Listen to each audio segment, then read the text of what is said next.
ये भारत के अंदर 88,000 ऋषि पैदा हुए, ये इतने सारे महापुरुष भारत भूमि पर पैदा हुए, उन सबको जन्म देने वाली भारत की माताएं थी, और वो संस्कारित शिक्षित नहीं होती तो उन रत्नों को जन्म कौन देता। इसलिए मैं कह रहा था आप लोगों से, अगर आप अग्नि का भंडार देखना चाहते हो ऊर्जा का, तो आप सूर्य की तरफ देखिए।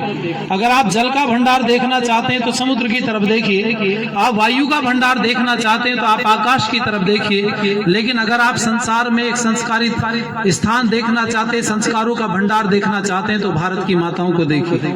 उनके पास आज भी संस्कार हैं, उनके पास आज भी संस्कृति है, वो सब चीजें आज भी उन्होंने संभाल करके रखी हुई हैं। और जिस मंदिर के प्रांगण में हम सब लोग बैठे हुए हैं, यहाँ पर तो मर्यादा पुरुषोत्तम श्री रामचंद्र जी के अनुचर रहे बजरंग बली हनुमान जी ने पूरा बेड़ा पार लगाया। अगर वो उस समय पर युद्ध में उनका हस्तक्षेप नहीं होता तो मर्यादा पुरुषोत्तम रामचंद्र जी अपने भाई लक्ष्मण के साथ में विजय नहीं करा सकते। कल रात्रि को हमारी सत्संग में चर्चा चल रही थी, जैसे आज ये टेक्नोलॉजी आगे बढ़ रही, उस समय पर हमारे ऋषि मुनियों के पास में कितनी बड़ी टेक्नोलॉजी आप सोच नहीं सकते हैं। मर्यादा पुरुषोत्तम श्री रामचंद्र जी और भाई लक्ष्मण दोनों जिस समय पर सीता माता जी को खोज रहे थे, तो उस समय पर हनुमान जी और सुग्रीव जी से दोनों से ऋषिमुख पर्वत पर उनकी मुलाकात हुई। और ऋषिमुख पर्वत पर जब हनुमान जी उनसे मिलने के लिए आए तो रामचंद्र जी ने अपने भाई लक्ष्मण से कहा कि जो व्यक्ति हमारे पास में आया था कोई सामान्य व्यक्ति नहीं है। बोले क्यों? कि इन्होंने अपने बोलने में कोई जरा सा छोटा सा भी कोई गलती नहीं की है, एक भी शब्द का, एक भी वर्ण का, एक भी व्याकरण की कोई त्रुटि नहीं की है, इसलिए कोई बहुत उच्च कोटि का विद्वान ब्राह्मण जान पड़ता है। ये शब्द वहां पर मर्यादा पुरुषोत्तम श्री रामचंद्र जी ने भाई लक्ष्मण को कहे। तो वो कहते हैं कि हनुमान जी जब वहां पर मिलकर के उनसे गए और उन्होंने सुग्रीव को बताया कि सुग्रीव से कहा कि तुम्हारे भाई बाली के भेजे हुए लोग नहीं है जो तुम डर रहे हो इनसे, ये तो इनकी पत्नी रामचंद्र जी की कहीं वन के अंदर खो गई है, उसको ढूंढने के लिए घूम रहे हैं। और आप उधर देखेंगे दोनों का संयोग कैसा था, सुग्रीव जी की पत्नी भी उसके भाई ने रख लिया। सुग्रीव की पत्नी का नाम रूमा था, आप जानते। वहां पर एक युद्ध हुआ राक्षस के साथ में, तो बाली अंदर चला गया गुफा में, और बाली ने अपने भाई सुग्रीव से कहा कि बड़ा सा पत्थर सब लोग मिलकर के गुफा के द्वार पर लगा दो, ऐसा ना हो कि राक्षस मुझे मार दे और बाहर निकल जाएगा तो पूरे राज्य को समाप्त कर देगा। इसलिए उस राक्षस को मारने के लिए वो बाली अंदर चला। वो राक्षस को मार दिया बाली ने, लेकिन वो पत्थर नहीं हट पाया। उसने शोर मचाया अंदर से, लेकिन सुग्रीव को ऐसा लगा कि हो ना हो कहीं ये राक्षस बोल रहा होगा, तो डर की वजह से पत्थर नहीं हटाया। कुछ समय बाद में पत्थर को तोड़ ताड़ करके जब निकल करके बाली आया तो अपने भाई सुग्रीव को बड़ी पिटाई की उसने, और पीट करके उसको बाहर निकाल दिया राज्य से, और उसकी पत्नी को घर में रख ली। मैं आपको बताना चाहूंगा ये कथाएं तो बड़ी लंबी चौड़ी हैं, हम लोगों की राम कथाएं चलती है तो 9 दिन तक कोई विषय पूरा नहीं हो पाता है, लेकिन छोटा सा विषय मैं आपके बीच में रख रहा हूं, उसको आप ध्यान से सुनिएगा कि हनुमान जी का क्या रोल रहा है, हनुमान जी की क्या भूमिका थी उस पूरे के पूरे क्षेत्र के अंदर। हनुमान जी सुग्रीव के साथ में बाहर निकल के राज्य से मंत्री हुआ करते थे, और दोनों ने चिंतन किया। तब जाकर के ऋषिमुख पर्वत पर मर्यादा पुरुषोत्तम श्री रामचंद्र जी से मुलाकात हुई हनुमान जी की। तो हनुमान जी ने सुग्रीव को आकर के बताया कि इनकी पत्नी खो गई है, और संयोग ऐसा है कि तुम्हारी पत्नी तुम्हारे भाई ने रख लिया जबरदस्ती। फिर क्या किया जाए कि शत्रु का जो शत्रु होता है वो मित्र हो जाता है। जैसे आप माइनस माइनस को गुणा करते तो प्लस में आ जाता है, तो उसने कहा दोनों शत्रु हैं, तो इसलिए वो दोनों मिल गए। और मिलने के बाद में दोनों ने, रामचंद्र जी ने कहा सुग्रीव से कि मैं तुम्हारी सहायता इसलिए करूंगा क्योंकि जो छोटे भाई की पत्नी होती है वो बेटी के समान होती है। आज मैं आप लोगों से भी प्रार्थना करूंगा, इस भारत भूमि के अंदर जहां हम लोग रहते हैं, यहाँ पर एक को छोड़ करके बाकी सब माताएं होती थी, बहनें होती थी या बेटियां होती थी। इसके अलावा पुरुष के लिए स्त्री के लिए कोई संबंध नहीं होता था, और स्त्रियों का भी बस एक ही पति के अलावा उसके अलावा जितने होते थे वो पिता होता था, भाई होता था या बेटे के समान होता था। उम्र कम है तो उसको बेटा या बेटी कहा जाता था, उम्र बराबर है तो भाई या बहन कहा जाता था, और उम्र अधिक है तो माँ या पिता का संबंध होता था। लेकिन एक वेस्टर्न कल्चर भारत के अंदर जन्म ले गई और उसने फ्रेंड बनाने की परंपरा भारत के अंदर चला दी। लेकिन मैं कहूंगा आप लोगों से जरा ध्यान दीजिएगा, बचेगा। मित्र तो वहां पर भी थे, सुग्रीव जी ने मित्रता डाली थी रामचंद्र जी के साथ में और दोनों का बेड़ा पार हुआ। और सुग्रीव के साथ में रामचंद्र जी ने जाकर के पीछे से कहा कि सुग्रीव तुम युद्ध करो अपने भाई बाली के साथ में, मैं खड़ा हुआ हूं साथ। लेकिन हुआ ये कि बाली ने सुग्रीव की पिटाई कर दी और फिर सुग्रीव हार करके वापस रामचंद्र जी के पास में आए। रामचंद्र जी से कहा तुम कह रहे थे मेरी सहायता करोगे, लेकिन मेरा भाई मुझे मारता रहा और तुमने सहायता नहीं की। तो रामचंद्र जी ने कहा कि तुम दोनों भाई एक जैसे दिखाई देते हो। सुग्रीव और बाली दोनों की शक्ल सूरत एक जैसी थी, दोनों जुड़वा भाई थे बताया जाता है। तो कहते दोनों में अंतर नहीं दिखाई दिया। मेरा वाण चलता हो ना हो, अगर सुग्रीव को लग जाता तो क्या होगा। अभी आप जीवित हो, कल जाना। एक माला गले में रामचंद्र जी ने डाल दी सुग्रीव जी के कि आप इस माला को मत उतारना और जाकर के ललकारो। उन्होंने फिर से ललकारा बाली को और बाली को ललकार करके कहा आओ मैं युद्ध लड़ने के लिए तैयार हूँ। बाली ने कहा कल की पिटाई भूल गया है लगता है, कल इतना पीट करके भगाया उसको भूल गए हो क्या। बस बाली उधर से निकल करके आया, इधर पेड़ के पीछे छिपे हुए खड़े थे रामचंद्र जी। बाली ने एक दो गदा लगाई थी सुग्रीव को, रामचंद्र जी ने एक वाण मारा और वाण लगते ही बाली जमीन पर गिर गए। ये सब इकट्ठे हो गए, उधर से रामचंद्र जी आ गए, लक्ष्मण जी आ गए, इधर हनुमान जी खड़े हैं, सुग्रीव खड़े, बाली जमीन पर पड़ा हुआ है, बाली का बेटा अंगद पास में खड़ा। रामचंद्र जी से बाली ने कहा अगर तुमने एक बार मुझे कहा होता तो मैं रावण को रस्से में बांध करके तुम्हारे चरणों में डाल देता और सीता जी को ले आता। तुम सुग्रीव से मित्रता ले बैठे, अरे मेरे से मित्रता करते। कमजोर कायरों की मित्रता नहीं भाती है दुनिया में, कमजोरों से कायरों से मित्रता नहीं रखनी चाहिए। जब ये बात कही तो रामचंद्र जी ने कहा मुझे मेरी पत्नी को लाने के लिए किसी की कोई आवश्यकता नहीं। और सुनो बाली, मैं कहना चाहता हूँ हम अपने में सक्षम है, सामर्थ अगर हम में होगी तो हम युद्ध लड़ करके ले आएंगे, हम तुम्हारे ऊपर जीवित नहीं है। और बाली मैंने वाण इसलिए नहीं मारा कि सुग्रीव मेरा मित्र है, बल्कि वाण इसलिए मारा क्योंकि छोटे भाई की पत्नी बेटी के समान होती है और उस बेटी के समान स्त्री को तूने अपने घर में जबरदस्ती रख लिया, इसलिए तू मारने योग्य है, तुझे छोड़ा नहीं जाएगा। मैं कहना चाहूंगा बात आगे बढ़ी और लंबी चली। जब समुद्र के किनारे पर बैठे थे तो वहां पर संपाति जो जटायु के बड़े भाई थे समुद्र के किनारे पर मिले और हनुमान जी ने संपाति से जब वार्तालाप किया तो संपाति ने चक्षु बल यंत्र के माध्यम से, ये जो आजकल हम मोबाइल फोन कैमरा लेकर के घूम रहे हैं, ड्रोन कैमरे से हम रेकी करते हैं, इधर उधर से हम लोग वो चित्र इकट्ठे करते हैं, उस समय पर संपाति समुद्र के किनारे पर बैठे हुए हैं। और मैं कहूंगा गर्व करना चाहिए अपनी संस्कृति और विज्ञान पर। उनके पास में एक यंत्र है जिस यंत्र का नाम वाल्मीकि रामायण के अंदर लिखा हुआ है। चक्षु बल यंत्र के माध्यम से उन्होंने सीता जी को अशोक वाटिका में देखा। हनुमान जी ने महेंद्रांचल पर्वत से उड़ान भरी अपने यान के द्वारा और लंका के अंदर चले गए। बाकी बड़ा सारा वृतांत है। हनुमान जी सीता जी के पास में गए लेकिन सीता जी ने मुंह फेर लिया क्योंकि सीता जी ने पर पुरुष को कभी न देखने का संकल्प लिया हुआ था, वो किसी की तरफ दृष्टि नहीं देखती थी। जब वहां पर रावण भी आता है तो वाल्मीकि रामायण में लिखा हुआ है कि सीता जी की गर्दन नीचे होती है या दाएं बाएं होती है, रावण की तरफ नजर उठा करके नहीं देखा। हनुमान जी अशोक वाटिका में अशोक के पेड़ के ऊपर बैठ गए, सोच रहे मिलूं तो कैसे मिलूं और सीता जी से वार्तालाप करूं तो कैसे करूं। ऊपर से एक अंगूठी उन्होंने गिरा दी, जो अंगूठी रामचंद्र जी ने हनुमान जी को दी थी। और जब अंगूठी सीता जी के पास में आई तो सीता जी ने अंगूठी लेकर के कहा, उस अंगूठी को हाथ में लेकर के कहा कि मेरे पिता जनक ने दो चीजें रामचंद्र जी को दी थी, एक तो मैं आई थी विवाह होकर के और एक अंगूठी मेरे पिताजी ने उपहार स्वरूप रामचंद्र जी को दी थी। मैं तो अपनी मूर्खता से पहले यहाँ पर निकल आई, अंगूठी से कहा कि तू तो कम से कम साथ रहती, तू भी वहां से वापस निकल आई।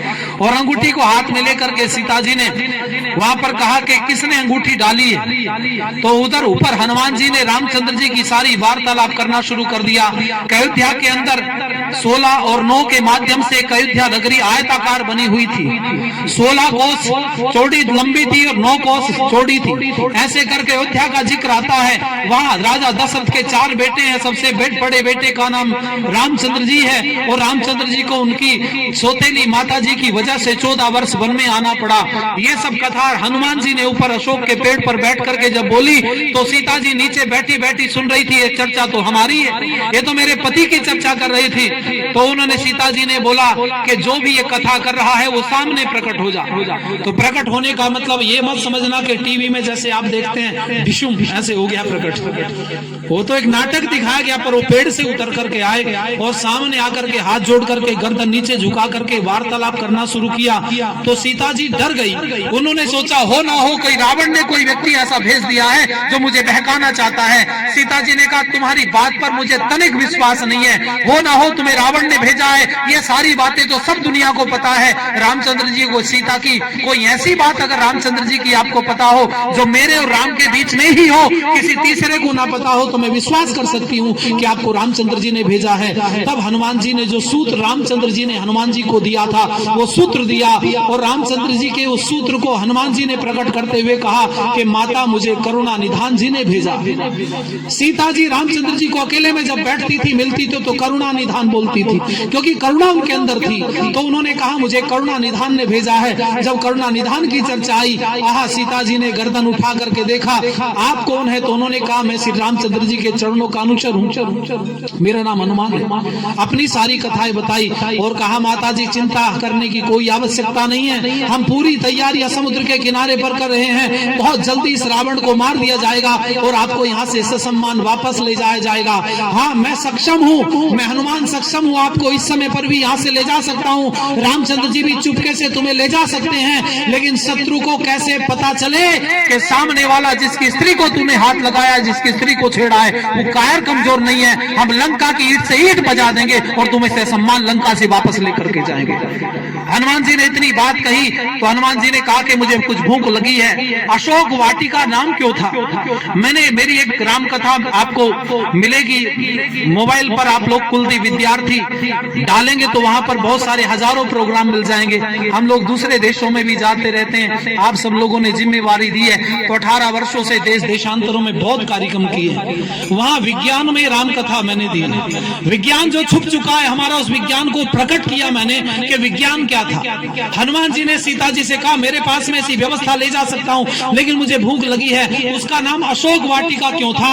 आम वाटिका क्यों नहीं था? लीची वाटिका, पपीता वाटिका क्यों नहीं था? जबकि पेड़ तो सब कुछ वहां पर थे। जब पढ़ते हैं पता चलता है सारे फलों के पेड़ थे, लेकिन अशोक नाम क्यों था? तो ध्यान दीजिएगा, जिस पेड़ का नाम अशोक होता है आयुर्वेद में उसको ऐ माने नहीं, शोक माने कष्ट, जिसके सेवन से कष्ट समाप्त हो जाता है उस पेड़ को आयुर्वेद में अशोक कहा जाता है। और ऐसे पेड़ों की बाढ़ उस वाटिका के चारों तरफ थी, इसलिए इस वाटिका को अशोक वाटिका कहा जाता था। हनुमान जी ने फल खाए और पेड़ों को तोड़ तोड़ करके फेंकना शुरू कर दिया, क्योंकि संदेश देना चाहते थे कि रामचंद्र जी की तरफ से कोई दूत यहाँ पर आ गया है। हनुमान जी को पकड़ करके रावण के सामने प्रकट किया गया। और मैं कहना चाहूंगा आप लोगों से ध्यान दीजिएगा कि बात को अपनी समाप्ति की तरफ लेकर के चल रहा हूँ, क्योंकि राम कथा तो समाप्त नहीं होगी। मैं पिछली बार आप में से कुछ सज्जनों को ध्यान होगा, जब चातुर्मास चल रहा था यहाँ पर श्रावण मास में कथा चल रही थी, तो एक दिन हम गाड़ी से निकल रहे थे, तो आगे कहीं कार्यक्रम में जाना था, तो मैंने पूछा साथियों से, तो उन्होंने कहा कि यहाँ कथा चलती है। तो हमने कहा थोड़ी देर हम भी बैठेंगे। तो यहाँ पर हम 3-4 दिन तक जाते रहे कार्यक्रम में। तो एक दिन हम यहाँ पर बैठ करके थोड़ी देर के लिए हमने मार्गदर्शन किया था। मुझे तो नहीं पता कुछ लोगों को याद है कि नहीं, पर मैं जब जब कभी यहाँ से निकलता हूँ तो ये मुझे याद रहती है हर समय पर, इसको मैं भूल नहीं पाता कभी भी। यहीं पर बैठ करके हमने लंगर भी प्राप्त किया था, यहीं प्रसाद चक्कर के हम लोग गए थे। तो मैं चाहूंगा प्रयास करेंगे, जब आपका श्रावण का महीना आएगा इस बार, तो शाम के समय 1-2 घंटे का कभी हो सकता है प्रयास करेंगे। अगर समय हम लोग आपस में आप और हमारा चर्चा हो जाएगी, आदरणीय हमारे विद्वान पंडित जी वेद प्रकाश जी के माध्यम से आप लोग चर्चा कर लेना। अगर समय हो पाया तो श्रावण के महीने में हम सोचते हैं इस बार 2-4 दिन की कथा लगातार यहाँ पर चले। अगर आप लोग चाहते हैं तो हम भी प्रयास करेंगे और हाथ उठा करके आप लोग समर्थन करें। अगर आप चाहते हैं कथा चले तो आप हाथ उठा करके बताइए। ठीक है, आपका धन्यवाद मैं करता हूं। और मैं बस इतना कह करके चलता हूं कि हनुमान जी ने सुबह सुबह का समय जब सबको देख रहे थे तो सब लोग वहां पर अपने सोए हुए थे, लेकिन एक जागा हुआ व्यक्ति था जिसका नाम था विभीषण। विभीषण के पास में जाकर के कहा सारे राक्षस सोए हैं, आप क्यों जागे हुए हैं? तो विभीषण ने अपना पूरा परिचय दिया, मैं रावण का ही छोटा भाई हूँ और ऐसे ऐसे मेरे से विचार मिलते नहीं है। तब हनुमान जी ने एक बात कही कि सुनो विभीषण, जिस दिन ये रावण मर जाएगा तो उस लंका का राजा हम तुम्हें बनाएंगे। ध्यान देना, विभीषण वैसे ही रामचंद्र जी के पास में नहीं गए थे, ये हनुमान जी की बुद्धि चातुर्यता थी जो विभीषण को रामचंद्र जी के पास में ले गए। बस ये बात उसके मन में हर समय घूमती रही कि किस दिन रावण मरेगा और किस दिन मैं गद्दी पर बैठूंगा। मन में रहा। सुबह को हनुमान जी को पकड़ लिया गया, पकड़ करके रावण के सामने प्रस्तुत किया और रावण के सामने प्रस्तुत किया। रावण ने कहा मार दो इसको, आग जला करके खत्म कर दिया जाए। तो पता है क्या कहा? सबसे पहला एक ही व्यक्ति सभा के अंदर खड़ा हुआ जिसने हनुमान जी की वह तरफदारी की, और विभीषण ने आकर ने कहा कि सुनो, ये दूत है रामचंद्र जी की तरफ से आया हुआ, दूत अवध्य होता है, दूत को मारा नहीं जाता। इसको कोई कष्ट देना चाहते हो तो कष्ट दे दो, पर मारो मत। ये विभीषण नहीं बोल रहा था, बल्कि विभीषण के मन में लालच बोल रहा था कि किसी ना किसी दिन लंका का राजा बनाया जाएगा। मैं कहूंगा आप लोगों से, यहाँ पर रावण नाम नहीं मिलता है भारत में, लेकिन विभीषण नाम भी बोलो जरा। बहुत कम मिलते हैं, बहुत थोड़े लोगों ने विभीषण, क्योंकि घर का भेदी लंका ढाए। सुना ना आपने? घर का भेदी लंका ढाए, घर का भेदी था, इसने भेद दे दिया और लंका ढह गई। लेकिन चातुर्यता थी हनुमान जी की, मैं विशेषता हनुमान जी की आपको बता रहा हूँ। तो उन्होंने कहा दूत अवध्य होता है, दूत को मारा नहीं जाता, छोड़ दीजिएगा। जब इतनी बात कही फिर क्या किया जाए? तो ध्यान देना, जैसे आज दो राष्ट्राध्यक्ष बैठते हैं ना, तो हमारी तरफ से तिरंगा होता है छोटा सा और दूसरे की तरफ से दूसरे देश का ध्वज होता है। क्यों डॉक्टर साहब? लेकिन उस समय पर यह हुआ कि उनके पास में एक चिन्ह था जिसको लांगुल कहा जाता है। वाल्मीकि रामायण में चित्र आया पूरा वृतांत के लांगुल नाम का उनके पास में एक चिन्ह था जिसको पूछ के नाम से रखा जाता है। वैसे पूछ तो पूछ में और पूछ में दोनों में अंतर होता है। हनुमान जी की पूछ थी, मिसप्रिंट होकर के पूछ अंक की बिंदी लग गई तो पूछ हो गई, पूछ नहीं थी, हनुमान जी की पूछ थी। और एक बात बताओ, जब किसी को सब पूछते हो तो उससे लोग जलते हैं कि नहीं जलते? बोलो जरा, अरे बोलो भाई, जलते हैं ना? तो हनुमान जी की पूछ थी, उधर रामचंद्र जी पूछते थे, सुग्रीव पूछते थे, सब जगह पूछते थे, तो उनकी पूछ को सब जलाना चाहते थे ना? अरे बोलो भाई आदरणीय पंडित जी बैठे, इनकी पूछ हो, सब लोग पूछते हो, तो जो इनसे विरोधी होंगे वो सोचते होंगे इसकी पूछ को जलाओ। वो पूछ नहीं जलाई थी, वो क्या पूछ जलाने के लिए वो सारी दुनिया लगी हुई थी। हो सकता है कि उस समय पर लांगुल शब्द का प्रयोग पूछ के लिए किया गया, पर मैं कहूंगा माताओं बहनों धर्म प्रेमी सज्जनों, आनंद इस बात से आता है कि हनुमान जी के वो पूछ में आग लगा दी गई और हनुमान जी ने पूरी लंका फूंक दी। और पूरी लंका में आग लगा करके जब रामचंद्र जी के बेड़े में पहुंचे, तो मैं एक बात आपसे कह करके अपनी वाणी को विराम की तरफ ले जा रहा हूं। उस समय पर हनुमान जी ने जब पूरी लंका जला दी तो रामचंद्र जी ने पूछा, अरे गलती तो रावण ने की थी, पूरी लंका में आग क्यों दे दी? तो उस समय पर हनुमान जी ने कहा था कि रामचंद्र जी से कि सुनो भगवान, ये लंका में रावण ने गलत काम किया, लंका के लोगों ने रावण का विरोध नहीं किया। अगर विरोध गलत काम का नहीं करते तो ये सारे के सारे फूंकने लायक थे, इसने मैंने पूरी लंका में आग लगा दी, एक भी नहीं छोड़ा, क्योंकि सबके सब एक जैसे।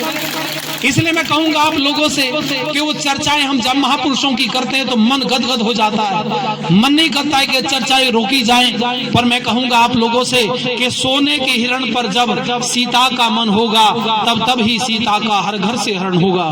माताओं बहनों, एक छोटे से लालच में अगर ना आई होती सीता जी वो सोने के मृग की तरफ, हालांकि आजकल की हमारी माताएं बहनों को भी सोने से बड़ा प्यार है, वो नींद वाला सोना नहीं, वो स्वर्ण वाला गोल्ड वाला सोना है ना। घर में लड़ाई झगड़ा इस बात का है कि मेरे पास इतने कम, उसके पास इतने ज्यादा। कल तो मैंने कुछ लोग, मैं माताओं बहनों को देखता रहता हूँ, कई तो वो जब वो घर से आती है ना तो वो सर पे ऐसे होता है यूं, देखो ऐसे रख के आती है ना, इस तरह से ऐसे होता यूं, और कान में अगर कुछ पहन के आई हो अच्छा सा तो यूं कर लेती है दिखाने के लिए, मेरे पास है। अच्छा, इनको दिखाने के लिए चाहिए, इनके पास हो या ना हो, दिखाने के लिए चाहिए। तभी तो विवाह में आर्टिफिशियल बड़े चल रहे हैं आजकल। आप देखो आर्टिफिशियल का जमाना आ गया, क्योंकि इतने भारी तो बन नहीं सकते भाई, वो तो करोड़ रुपए के गहने बनेंगे डॉक्टर साहब, लेकिन वो आर्टिफिशियल तो वो दिखाई देते ऐसे जैसे, तो वो सब आर्टिफिशियल का जमाना चल गया।